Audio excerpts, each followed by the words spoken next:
Olá pessoal, meu nome é Sérgio Valesídio, eu sou professor da Rede Municipal de Ensino. Estou aqui mais uma vez para dar continuidade ao projeto EducaLive, nesse projeto de ensino à distância, para a gente continuar aí nesse afastamento social, lembrando que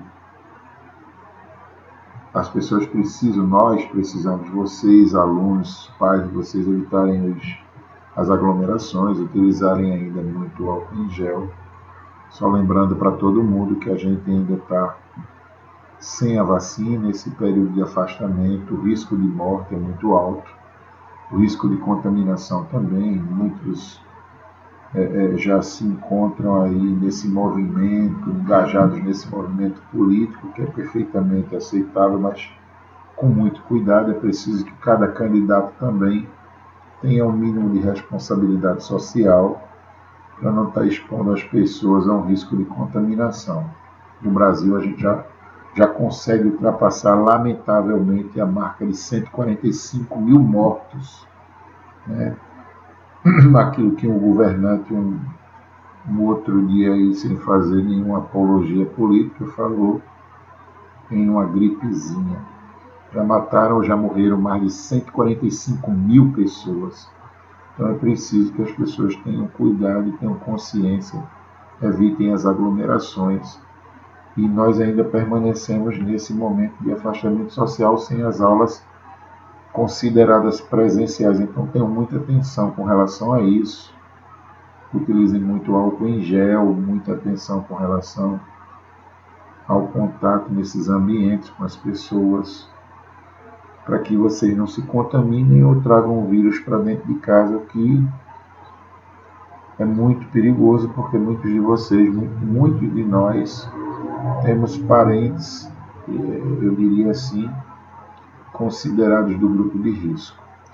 Hoje a gente vai falar um pouquinho sobre a radioatividade e os efeitos da radioatividade para o pessoal do 9º ano de ciências, Para esquecer de lembrar,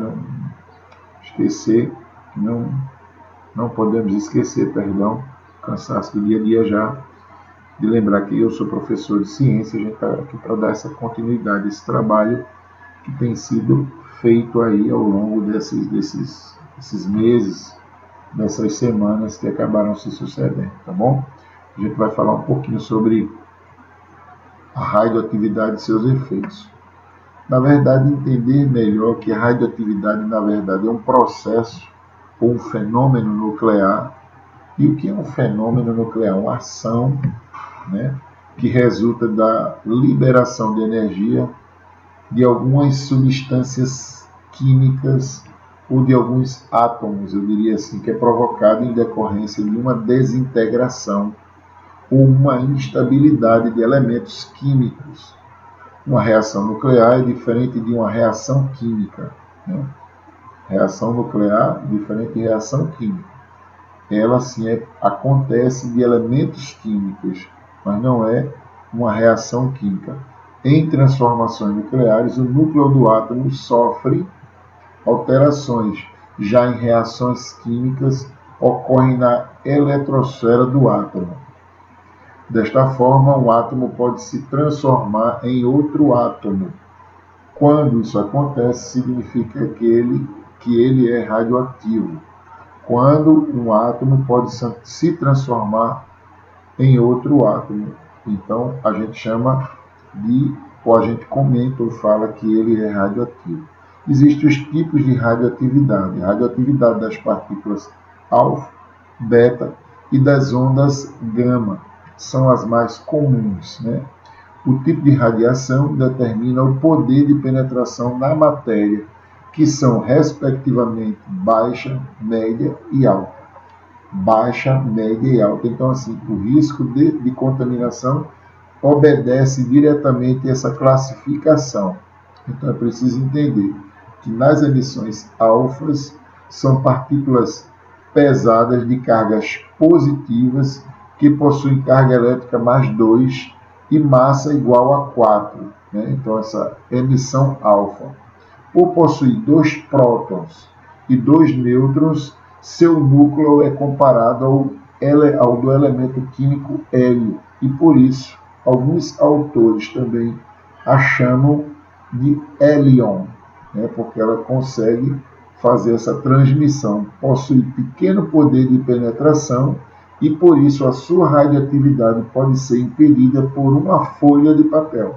Então, assim, a contaminação é muito baixa no caso da alfa. No caso da beta, a gente já tem uma média complexidade, uma média transmissão, um médio está intermediário ali no risco de contaminação. Essas partículas consideradas leves de carga negativa e que não contêm massa. O elétron da partícula é produzido por reações nucleares a partir de um nêutron e possui uma alta velocidade. A gente já consegue identificar isso. Nessa reação, um nêutron instável se desintegra, convertendo-se, transformando-se em um próton, que permanece no núcleo. Há aí a emissão de um elétron em alta velocidade e do neutrino, que nós chamamos, cuja massa e carga são desprezíveis. Possui poder de penetração superior à radioatividade alfa, podendo penetrar uma folha de papel, mas não uma placa de metal. Ou seja, a gente já considera ali intermediária. E aí tem as emissões gama. São ondas eletromagnéticas de altíssima frequência e que não possuem massa e carga elétrica. E aí a gente já vai para uma situação de maior risco de transmissão. Sua capacidade de penetração é superior de raio-x aos raios-x e faz com que a sua radioatividade passe tanto pelo papel como pelo metal. Então a gente já vê aí um risco de contaminação relativamente maior. Como a gente pode verificar, seguir as radiações diferem no poder de penetração. E essa penetração, veja, no caso da alfa, não penetra o papel. No caso da beta, penetra o papel, mas não ultrapassa a placa de metal. No caso da gama, a gente já percebe que há uma penetração direta e não ultrapassa uma parede de concreto, mas passa o papel, passa a placa de metal, mas não passa a parede de concreto. Só para a gente ter uma ideia de risco de contaminação no caso da radioatividade. Então, o elemento é radioativo quando ele consegue transformar um átomo em outro átomo. É diferente de uma substância química na transformação. A radiação gama é bem mais penetrante que em outros dois tipos devido ao seu comprimento de ondas, né? Por ser bem menor, podendo facilmente atravessar todo o nosso organismo. À medida que a radiação é emitida, o átomo se desintegra, o que resulta na sua transformação, pois é o número atômico que determina o elemento químico. O tempo que essa desintegração do elemento leva para reduzir a sua massa pela metade é chamado de meia-vida, o período de semidesintegração. Só para a gente ter uma ideia de controle. E aí a gente tem o que nós conhecemos ou chamamos de leis da radioatividade. Os estudos sobre as emissões radioativas contribuíram para a criação de duas leis sobre as desintegrações que ocorrem em núcleos atômicos. Em 1911, Frederick Solly formou a primeira lei da radioatividade a respeito das emissões alfa, que se tornou conhecida como Lei de Solly, que na verdade explica somente essa condição dessa transmissão alfa. Um átomo instável emite uma partícula alfa, porque ele está instável. Diminui o número atômico em 2 unidades, ao passo que o número de massa diminui em 4 unidades. Segundo essa lei, um novo elemento químico pode ser formado com um número atômico de 2 unidades a menos que o elemento inicial, ou seja, é uma determinação cientificamente provada por conta da instabilidade atômica daquele determinado elemento químico. E aí resulta no surgimento de um novo elemento. Em 1913, Frederick e outros dois cientistas criaram a segunda lei da radioatividade, também conhecida como a lei que leva o nome desses cientistas. Um átomo instável emite uma partícula beta, aumenta o número atômico em uma unidade, ao passo que o número de massa permanece o mesmo. Ou seja, é uma lei que ficou mundialmente famosa por conta dessa simulação de alteração de instabilidade ou a instabilidade no número desse elemento. Elementos radioativos, só para a gente entender melhor como acontece, como aparece ou como funciona. A radioatividade pode ser natural, encontrada em elementos que estão dispostos na natureza de forma artificial, ou ainda, dispostos na natureza, ou ainda considerada artificial. Ou seja, a radioatividade tem duas formas, natural e artificial. A artificial é criada pelos elementos radioativos em laboratórios, e a natural é aquela que se encontra à disposição na natureza de forma sem a interferência, ou seja, não tem interferência do ser humano, e a outra é a de laboratório. Elementos radioativos naturais.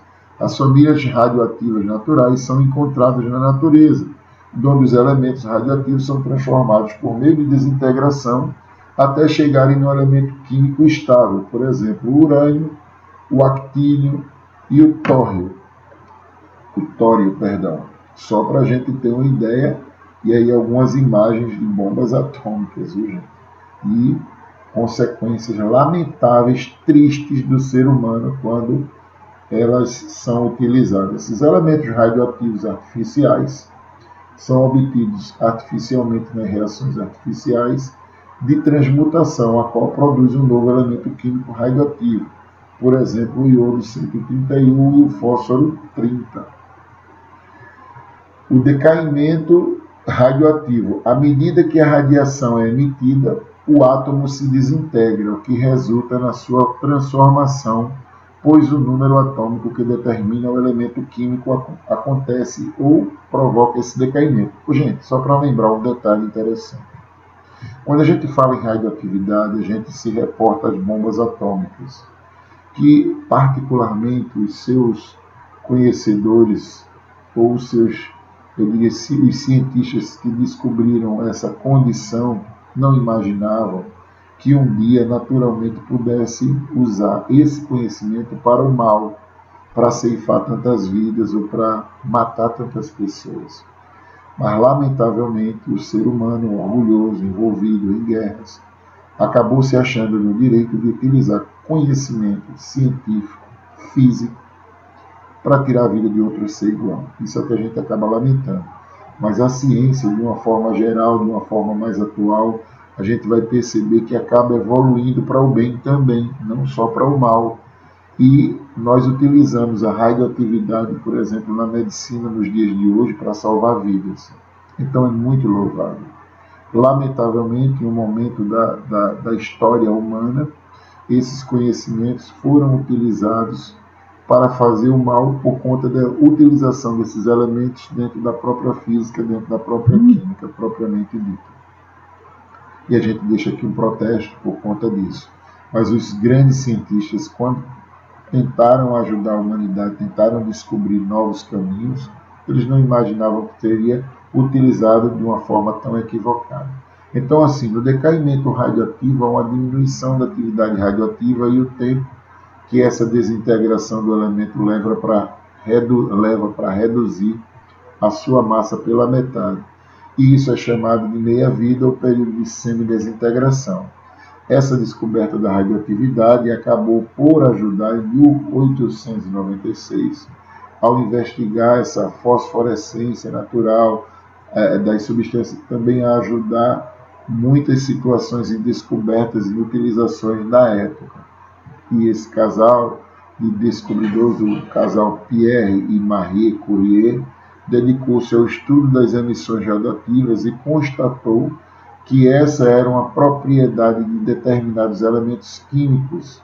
Inclusive, durante essas pesquisas, descobriu dois novos elementos radioativos, o rádio e o polônio. Então, em 1898, Ernest Rutherford descobriu as emissões radiativas alfa e beta. Um terceiro tipo de radioatividade, a emissão gama, foi descoberta em 1900 pelo químico e físico francês Paul Ehrlich. E aí a coisa acabou evoluindo no sentido da informação e da transformação, obviamente, de alguns elementos. A utilização da radioatividade, ela tem muitas aplicações na sociedade. Desde a sua descoberta, grandes avanços científicos foram alcançados, gerando desenvolvimento tecnológico. A emissão da radiação tem utilização em diferentes setores, como a medicina, a geologia, a indústria e armamento, infelizmente. Né? Radioatividade na medicina, que aí eu prefiro falar mais do bem do que do mal que provoca esses conhecimentos ou esses elementos de uma forma geral. A radioatividade na medicina é utilizada, que nós conhecemos, utilizada na produção de raio-x, exames de raio-x, cuja radiação atravessa os tecidos com o objetivo de mostrarem internamente o corpo humano ou o mal que está cometendo aquela pessoa. Outra aplicação é na radioterapia, que é um tratamento para o câncer, e essas radiações acabam matando a célula cancerosa. Como as células cancerígenas ou cancerosas são mais sensíveis à radiação, é possível destruí-las com dosagens controladas sem afetar as células consideradas normais. Pode sim provocar o que nós chamamos de, eu diria assim, como é que se diz? Efeitos colaterais, que a gente sabe aí, e esses efeitos colaterais podem provocar ânsia de vômito, queda de cabelo, mal-estar, e as pessoas que são tecnicamente mais sensíveis podem sentir isso de uma maneira mais forte. Quando a gente fala do armamento, obviamente, a gente está cansado de escutar essas ameaças de guerras nucleares, né? E essas guerras possivelmente acontecendo, como houve o caso de Hiroshima e Nagasaki na Segunda Guerra Mundial, a gente lembra aí que muitas vidas foram tiradas por conta desses elementos radioativos que foram utilizados na fabricação das bombas. Eu mostrei algumas imagens aí ao longo dessa apresentação que foram tiradas depois que essas bombas foram atiradas, e essa radioatividade permaneceu durante décadas, eu diria assim, naquelas regiões, e os efeitos provocados, eu diria assim, nas pessoas que foram atingidas foram devastadores. Muitos relatos de que muita gente derreteu, queimou por conta da temperatura que ficou altíssima, né? E a radioatividade desses elementos, o epicentro da explosão, o centro local de explosão, acabou destruindo, como vocês viram nas imagens aí, as estruturas físicas de casas, de grandes prédios, e as pessoas que estavam mais afastadas do centro da explosão tiveram queimaduras horrendas e acabaram perdendo a vida posteriormente, logo semanas ou dias após essa explosão. E aqueles que conseguiram sobreviver, que tiveram os efeitos da radioatividade em seus organismos, tiveram queda de cabelo, os seus descendentes nasceram com sequelas por conta desses elementos que foram utilizados na fabricação dessas bombas. Então, assim, a humanidade sofreu muito e até hoje a gente reclama disso. O ambiente, o espaço físico sofreu muito e ainda, né, hoje foram reconstruídas as cidades, mas a história, nós comentamos de pesquisas de pessoas que vivenciaram esse momento tão horrendo da humanidade, consequência de um desajuste, eu diria assim, do ser humano, que se achou no direito de tirar a vida do seu semelhante. E a gente lamenta de todas as formas. Mas, de uma forma geral, a radioatividade hoje é utilizada mais para o bem da humanidade do que para o mal, fora esses governantes que nós temos aí no planeta, que volta e meia aparecem ameaçando e tentando provocar ou persuadir outras, eu diria assim, outros países a ceder o que eles querem por conta de algumas ameaças lamentáveis. Então é preciso levar a coisa do conhecimento científico para o lado do bem sempre, entender que a gente pode prosperar sim e trazer um bem maior para a humanidade. Próxima aula nós vamos dar continuidade a esses conhecimentos científicos do campo da radioatividade para entender